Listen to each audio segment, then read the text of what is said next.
Meng Wanzhou, la directrice financière du géant chinois de la technologie Huawei, qui est également la fille du fondateur de la société Reng Zhengfei, a été arrêtée au Canada le 1er décembre à la demande des autorités américaines pour des accusations non précisées.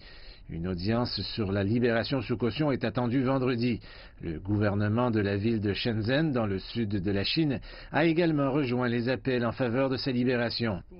La Chine a été très claire dans sa position solennelle au Canada et aux États-Unis, leur demandant de clarifier immédiatement les raisons de sa détention, de libérer immédiatement la détenue et de garantir les droits et intérêts légitimes de la personne concernée. Madame Meng a été arrêtée samedi à Vancouver alors qu'elle changeait d'avion. La partie américaine n'a publié aucune information sur cette affaire, mais un sénateur américain a déclaré que Madame Meng aurait violé les sanctions américaines contre l'Iran. Dans un communiqué, l'ambassade de Chine au Canada a déclaré « À la demande de la partie américaine, la partie canadienne a arrêté une citoyenne chinoise qui n'a violé aucune loi américaine ou canadienne. » La partie chinoise s'oppose fermement et proteste vivement contre ce type d'action qui porte gravement atteinte aux droits fondamentaux de la victime. Dans une déclaration publiée sur Twitter, Huawei écrit « La société a reçu très peu d'informations sur les accusations et n'a pas connaissance d'actes répréhensibles commis par Mme Meng.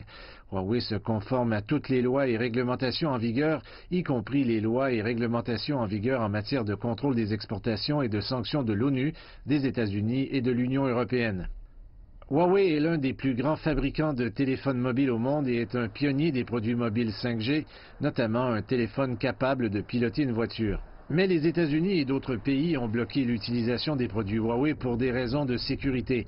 En Chine, certains considèrent la lutte contre Huawei comme un moyen de limiter la concurrence. L'économie de la Chine est en train de devenir plus forte et je pense que les États-Unis ne peuvent pas être contents. Ils ont donc fait quelque chose pour nuire aux intérêts de la Chine, ce qui pourrait être lié à l'arrestation de Meng. Madame Meng comparaîtra devant un tribunal canadien lors d'une audience sur la libération sous caution vendredi. Selon le traité d'extradition conclu entre les deux pays, les États-Unis doivent présenter des éléments de preuve indiquant que Meng a enfreint la loi en matière d'extradition.